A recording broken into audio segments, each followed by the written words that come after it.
Okay, time for a new video. Welcome back to my channel, or hello if you're new. This is yet another Eurovision related video here on my channel, and today I am filming the second installment in this little video series I hope to continue with over the summer months here on my channel, where I focus on one country and one country only and their entries at the Eurovision Song Contest over the past 10 years, 2015 to 2025. Last time out I spoke about Norway's entries, and today I thought that I would talk about Denmark's entries over the past decade at the ESC. As always, you're welcome to let me know your thoughts on anything I discuss in today's video by leaving a comment down below, and as always there are links in the description to my other social media pages. Check them out if you so wish. As we go through the Danish entries over the past decade, I will be roughly putting them into some sort of order in terms of preference, and I will go through that very rough ranking at the end of this video. Of course, feel free to let me know your ranking of Denmark's entries from 2015 to 2025 as well by leaving a comment in the comments section. So I will be clicking backwards and forwards a little bit, so do bear with me. Let's roll back the years then to 2015, the Vienna staged competition. Of course, we could be back in Vienna next May for the 70th Eurovision Song Contest. But in 2015, Denmark were represented by a short-lived all-male group, Anti-Social Media, and they had the song The Way You Are. This won DMGP on February the 7th of that year, and it was a little bit of a surprise win. At least I thought so. We had the former Danish junior Eurovision representative Anne Gadegaard with Suitcase, and I think a lot of people had her down as the winner of DMGP. However, we had the jury votes come in. Anti-Social Media came out on top. Anne was third. And then in the public vote, Anti-Social Media was second. Anne won it. But when the votes were combined, it was the all-male group who came out on top. This song, I really don't mind it. Definitely not one of my big favourites from 2015, and I have to admit I've barely listened to this over the past 10 years or so since that year's competition took place. It was very retro in many ways. I think that's what they were going for. Very sort of cheeky, chappy, almost Beatles-esque, I would say. That's what they were trying to get across. At least it felt that way to me. There wasn't really much going on visually. Vocally, it could have perhaps been a bit stronger as well. All in all, this was just lacking a little bit of spunk, a little bit of pizzazz to make this truly stand out. Taking a look at my personal ranking, Denmark is actually my number 12 of the 2015 contest. I have a feeling that if I was to re-rank these entries at some point in the near future, that would be quite a bit lower. In terms of real life, if I just do this, Denmark did not get through the first semi-final in Vienna, finishing in 13th place with 33 points, and in the split results, finishing 14th with the public and 11th with the juries. So there we go. I really don't have too much to say about any of these songs because I've spoken about them in some great detail in the past on my channel, so I am going to stay fairly brief here. But yes, it was a bit of a breath of fresh air, a different sound, a different vibe for the contest, and I do think Denmark have been very unlucky at times over the past decade because they've had some genuinely all-right songs, but it's all well and good having an all-right song. People have to want to vote for it, and I feel with some of the Danish entries, they've just fallen a little bit flat, they've become a little bit forgettable for some reason, and in the end, that's just not enough to see you over the line and qualify for the final. And apart from this year, if you take a look at the very recent history of Denmark in the contest, it has genuinely been quite poor. But back in 2015, they didn't qualify. Moving on now to 2016, this was the Stockholm staged competition, and Denmark failed to qualify again with, once again, an all-male group. So it's almost as if Denmark saw that they didn't qualify in 2015 with an all-male group, and they said to themselves, let's do it again, because it worked so well for us last time. This was quite the disappointment, I would say. Lighthouse 10, or Lighthouse X, were in the second semi-final of Eurovision 2016 with Soldiers of Love. Again, visually, very little to say about this. Sort of white pulsating lights from what I remember. Vocally okay, some nice harmonies at times. They were on that stage that was further into the audience towards the end of this song, and they seemed to be having a blast. But nobody, from what I remember at the time, really thought this was going to go through.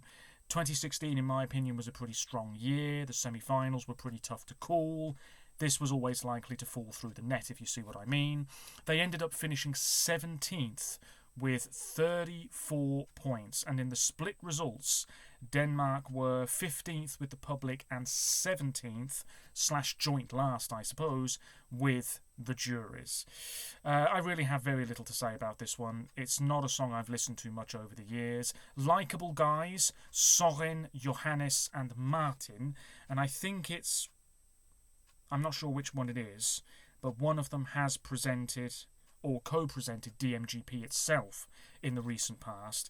They disbanded, or broke up if you prefer, not long after Eurovision took place that year. They released one EP, similar to what Antisocial Media did, and Soldiers of Love charted at number 12 in their homeland. Lighthouse 10. The band was formed in 2012 with the goal of helping people who face challenges in their lives. They work as ambassadors, or they did work as ambassadors, I suppose, of 3 different non-profit organisations who also receive a percentage of the group's profit. So there you go. They disbanded in August of 2016. And in terms of this particular song and my ranking, it's actually a rare NQ for Denmark in my personal rankings, my number 11 of semi-final 2 that year. We move on to 2017. But before that, I do just want to take a look, actually, at DMGP 2016. Yes, the runner-up behind Lighthouse 10 was a woman called Anja Nielsen. Lo and behold, she came back a year later and won DMGP with Where I Am, and she won it very convincingly. 64% of the vote in the super final on February the 25th, 2017. So Anja, beautiful woman, she is 29, born in New South Wales, Australia. I believe she's been living in America for some time. She's released 1 album, and she was on The Voice Australia, which she won, having been a member of Team will.i.am in 2014, apparently. So there we go. She could come back to Eurovision and represent Australia in the near future. Who knows? She's got a cracking voice. This song, though, yeah, it's not one I've listened to much over the years, even though I really don't mind it. I don't remember it being a big fan favourite at the time either. At Eurovision, she was in a red... excuse me. She was in a red dress. We had a falling rain pyrotechnic, lots of gold colours and lighting and that sort of thing.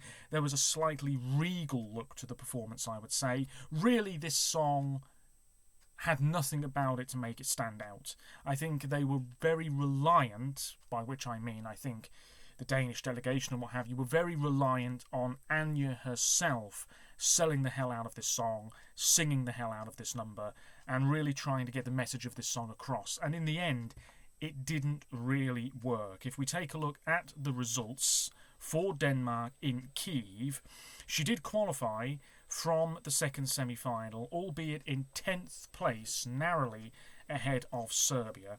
And then in the final, Denmark finished in 20th place with 77 points. In the split results, Denmark were 16th with 5 points from the public in the second semi-final, but 5th with 96 points in the jury half of the results. So the juries definitely helped her get over the line.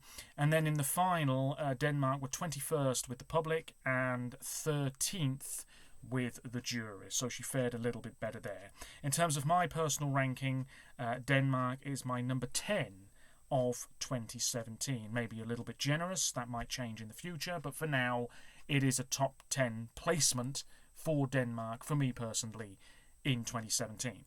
Moving on to 2018, And I'm just realising here that we've had a little bit of everything from Denmark over the years. They do generally have pretty bog standard national finals. They do tend to play it safe. But I would say at Eurovision, there has been a little bit of variety from Denmark over the years. And I do think that sometimes they're a little bit harshly judged. I usually very much enjoy what Denmark bring to the table. And I suppose I'm in the minority in that respect. And although these songs maybe do lack a little bit of sparkle and a little bit of memorability sometimes, they're not often really bad. They're really not. Anyway, I'm getting sidetracked. Let's move on. I'm already rambling big time. Lisbon 2018. What a cracker we had from Denmark that year. This was Rasmussen with Higher Ground. A great, stirring, anthemic sort of track. Very Game of Thrones, mystical somehow. Blue lighting, but overall it felt very dark. He was in this sort of ragged black outfit, if I remember correctly. He had backing singers with him.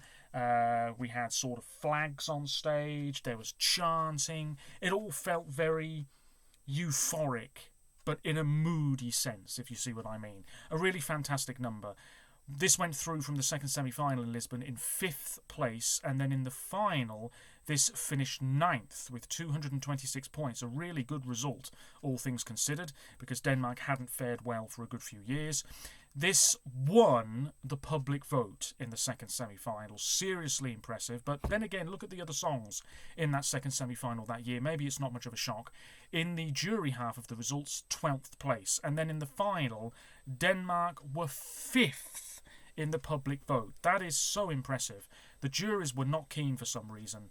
Rasmussen finished 20th there. But still a good result overall. Just taking a look at Jonas Rasmussen. He was born in 1985. He's 40 years of age.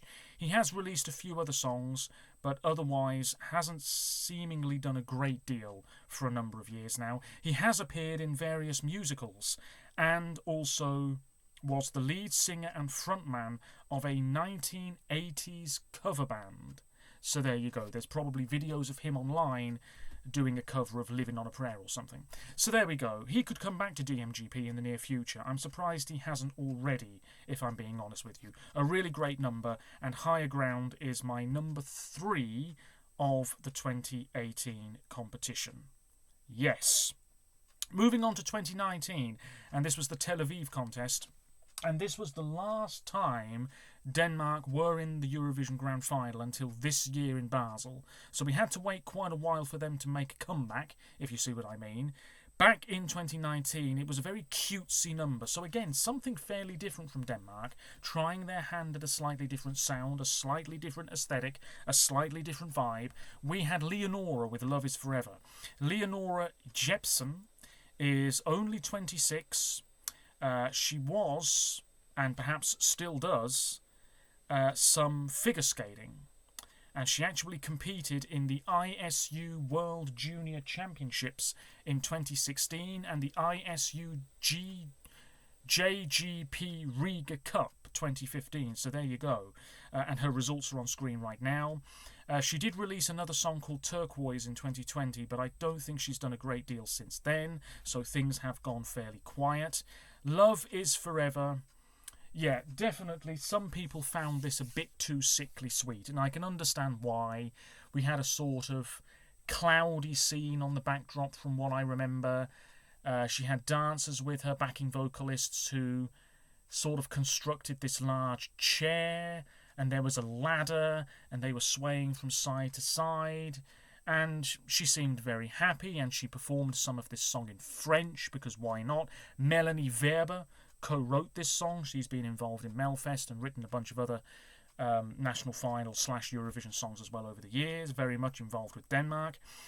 I don't mind this song at all, but again, it's sort of lacking a little bit of pizzazz. It's lacking a little bit of sparkle. However, it does have charm. And I've said this before, if you can charm the viewers, you could be onto something half decent. Because it always seems, to me at the very least, that if you've got a song that has that slightly charming edge to it, that could mean a few votes coming in here and there, and that certainly happened for Denmark in 2019. Again, the second semi-final, Leonora went through in 10th place with 94 points. However, Lithuania finished 11th with 93 points, and apparently, because of a little bit of a voting boo-boo, Lithuania perhaps should have gone through ahead of Denmark that year, but what's happened has happened. In the final, despite just scraping through by 1 point, Denmark finished 12th with 120 points. In the second semi-final, Denmark were 11th with the public and 9th with the jury. Okay, in the final, 12th with the jury, 15th with the public. It's so interesting because certainly a lot of people might have heard this for the first time on the night in 2019. And if you know a little bit about Eurovision, you might have heard Love is Forever, and so on. And you might have thought, this has 0 points plastered all over it. But no, 51, mid-table with the public. Not half bad. People were charmed a little bit. In terms of my personal ranking, Leonora is my number 9 of the 2019 contest. Moving on now to 2020, the cancelled competition, and I have no doubt in my mind that had the Rotterdam competition been staged that year, Ben and Tan with Yes would have qualified. Again, a bit of a charming number, a male-female duo. This song, co-written by Jimmy Jansen, who's been in Melfest and written a whole bunch of Melfest songs over the years as well. This was set to be, would you believe it, in the second semi-final, song 11, in between one of the favourites to win Switzerland and Arilena Ara for Albania. So this song, the performance of this at DMGP was very odd because there was no crowd. And what I remember at the time is DMGP was one of the first events really that I could think of, or I became aware of, that wasn't going to allow fans to attend because the pandemic was becoming pretty darn serious. So you had all of these seats and nobody sitting in them. Plus you had an orchestra, which sounded pretty good, but nobody was really there to enjoy it live. This was fine. I can't really remember what he was wearing. I think she was in some sort of white coat-like dress. She looked great. Vocally it was fine. It's a little bit repetitive. It's very light-hearted. It's quite sweet. There's a little touch of the romance about it, I suppose, if you see what I mean. That's the vibe it gives off to me anyway. It is fairly catchy. It is fairly enjoyable. I think it probably would have done quite well had the 2020 contest gone ahead. I can tell you that it is my number 9 of the 2020 competition.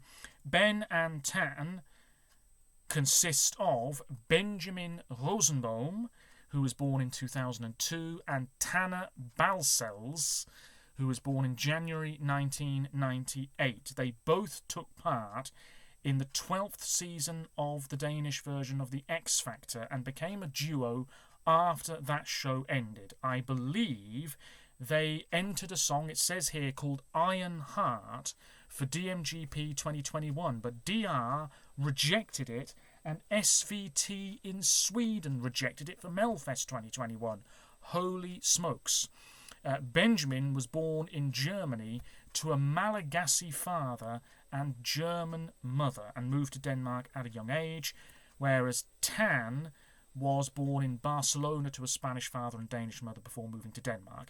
I have no idea if they're still chums or making music. I don't think they are making music anymore, but maybe a little reunion for DMGP 2026. I am planting that seed right now. We move on to 2021, and this was a really joyous sort of throwback Eurovision entry. It was Vier og Flamme with Øvros på hinanden, which translates as practice on each other. And this was sort of disco-style pop. On the backdrop, we had all of these sort of almost retro computer game graphics, lots of pinks and blues and that sort of thing. Our leading man was in a white top and a sort of pink jacket, and the other guy was off to one side, sort of swaying about with the guitar in his hands. This went to number 1 in Denmark. Øvros på hinanden, yes. Vier og Flamme, a male duo made up of Jesper and Laurits. Jesper was born in 1989, Lauritz in 1986. And Jesper is also an actor and comedian, and Lauritz has been a musician for a number of years, and he also has 2 sons. They have released an album, which I have a feeling went to #1 as well in Denmark, but I could be wrong. And they also released another album last year or the year before, looking at this. Yes, there we go. #1, and then their second album reached 31. Oh dear me. Anyway, Over oss på hinanden is a platinum-selling single in their homeland. It's just a really joyous tune. There was energy on stage. It wasn't too over the top. It was just really nicely executed. And it was the first time Denmark were singing in their own language this century. Hallelujah. And what did Europe give them? Diddly squat. Or rather, the juries gave them diddly squat. In the second semi-final, would you believe it, Denmark finished 11th with 89 points, some way away from qualifying, it must be said. In terms of the split results, Denmark was 7th with the public. And had it been 100% public that year in terms of the voting, Albania, it would have been bye-bye. With the juries, 9 measly points and 15th place. And that is what cost Fire Flamme a place in the final. In terms of my personal ranking, Denmark is my number 11 of 2021. A bit of an underrated gem because it's a really happy, sweet sort of tune. Very similar to 2019. It worked for the Danes in 2019. In 2021, they just fell a little bit short. Moving on to 2022, here's another Danish entry that I actually really quite enjoy. It's the show by Ready, another group. Where are we looking here? This was the Turin competition, and Ready is made up of Matilda, Ida, Ihan and Agnes. It says they're still together, but I think they've been very inactive for a good few years now. Ihan, which I'm probably mispronouncing, my apologies, she was the drummer. She was on stage with Saluna Samay in 2012, and I believe she's had a child in the recent past, and her Instagram was, I haven't checked it for a while, but it was full of her doing sort of drumming covers. She's really cool. As for the others, I'm not entirely sure what they're doing now. They did release a follow-up single called Bad Pop Song, which isn't too bad at all, actually. Their Eurovision entry took a little while to get going, and I suppose you could say it's a sort of pop-rock number, playing it fairly safe. Block primary colours on the backdrop, sort of retro-style outfits. They all looked pretty cool. They were having a good time. Vocally, I thought it was pretty decent as well, but nobody was really getting behind this. And again, you could argue that it was just lacking that little bit of pizzazz, that little bit of memorability, that little moment to make it truly stand out from the field. It's a real shame, but what's done is done. In the first semi-final, Denmark finished in 13th place with 55 points, 12th with the juries, 13th with the public. A great shame. I was really rooting for this one, and I felt like the only person who was. But that bad form continued in 2023 as Denmark opened the second semi-final in Liverpool with Riley, and he was singing Breaking My Heart. This finished 14th in that second semi-final with just 6 points. Oh dear. Riley, for the record, from the Faroe Islands, very similar to Sissal. And he was born in 1997. Rani Pedersen is his name, curly hair. He has over 10 million followers on TikTok. If only they'd voted for him. At Eurovision, he was in this all-pink outfit. We had sort of pink lighting, green lighting. He had this prop on stage, which was like a couple of walls, and I think they moved around him and he sort of interacted with them. And at the start, I think he scribbled on the camera. You'll have to forgive me, it's been a good while since I saw any of these performances. Vocally, and I don't mean to be rude, I never was convinced by his vocal ability, and I think at Eurovision it just wasn't bang on the money whatsoever, and perhaps that cost him. It doesn't seem as though he's released any music since Eurovision, but I could be wrong. And that's all I've really got to say about this one. Very twee. I think really playing into the teenage market somehow. I don't really know how else to phrase it. But this felt like a song for the youth. And yes, it was on first. Yes, maybe the staging could have been a bit better. Vocally, it could have been a lot stronger too. But it wasn't awful, not in my opinion. It was just lacking a bit of smoothness, this one. It didn't really feel as fluid as it perhaps should have been. It didn't really feel as though it was really coming close to top gear whatsoever. And I also feel as though some people thought that it was maybe trying a bit too hard to be cool. But there we are. I have nothing else to add. It is what it is. Moving on to 2024, another NQ for the Danes. They were really struggling now. They were represented last year in Malmö with Sand by Saba. So Saba, whose name is Anna Oehlenschläger, was born in 1997, making her 27. She's actually from Ethiopia, and she was adopted at an early age and has lived in Denmark for most of her life. She started off as a model and entrepreneur in teeth whitening products. How about that? She also has bipolar 1 disorder, which I feel as though I did read at the time, but I'd completely forgotten about until now. And I don't know whether she's still in a relationship, but she was at the time of DMGP last year. It doesn't seem as though she's released a follow-up single. She's quite a beautiful woman. She was in this white dress on the Eurovision stage. Great vocals. This finished 12th in the second semi-final last year with 36 points. Really unlucky. Obviously, they played into the sand theme pretty hard. Although you could argue Luan for France this year in Basel did it even better.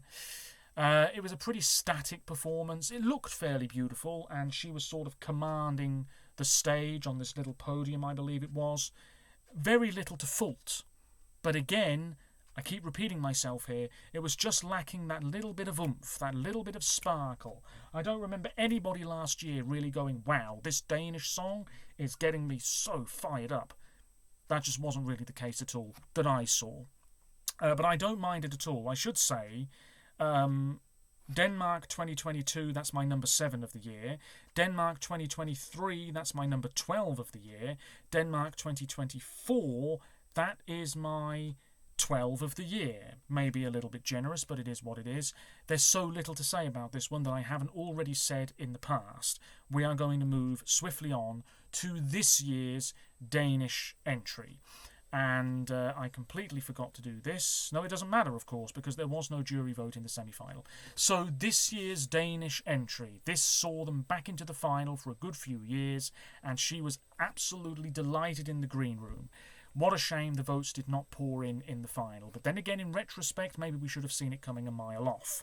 This was Sissal from the Faroe Islands with the song Hallucinations. Sissal Niklasen is her name. She's 30, from Tórshavn.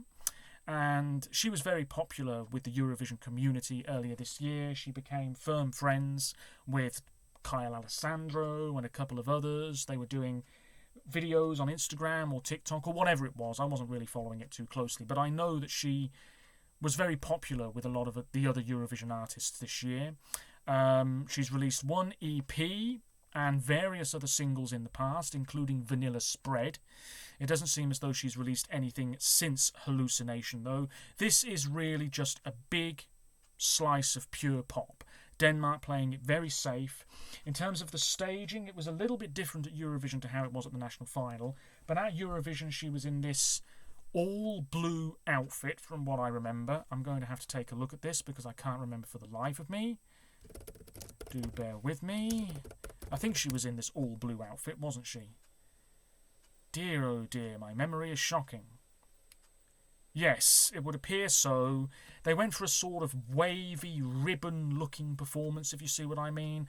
Lots of sort of wavy ribbon patterns on the backdrop. She had backing dancers / singers with her, and some of the lights on either side of the stage had been lowered a little bit, and it really looked pretty spectacular, I suppose, if that's the right word to use. It looked pretty good. It sounded pretty good. Vocally, she was always pretty much bang on the money, in my opinion. But then in the final, sadly, the votes did not come in. If we take a look at the semi-final first, would you believe it, Denmark were in the second semi-final, and they finished 8th with 61 points. Really not bad, because a lot of people thought this was touch and go as to whether they would qualify. And then in the final, she performed 22nd and finished 23rd with 47 points. If we take a look at the split results, are they here? Yes, Denmark were 24th in the public vote with just 2 points, and 17th in the jury vote with 45 points. The same as Albania. Yes, I'm sure people have a few strong opinions on that one. Anyway, I've nothing else to add. I really like her. She's got 2 children, I believe, and the song, I liked it from the first time I heard it. And at Eurovision, I thought it was a little bit stronger than it was at DMGP. I certainly didn't expect this to finish in the top half in the final. I wasn't even sure it was going to make the final, but I'm really glad that they did. And now next year, you've got to push on, maybe take a few more risks. I think a lot of Eurovision fans are crying out for Denmark to maybe not play it so safe next year. And we'll wait and see what happens in due course. Have I been ranking these songs? No, I haven't. I completely forgot to do it. So, 2015, 2016, 2017, 2018, maybe... I'm going to put 2019 there, why not? 2020 there. 2021... maybe there because I've listened to it a bit more. 2022, wow.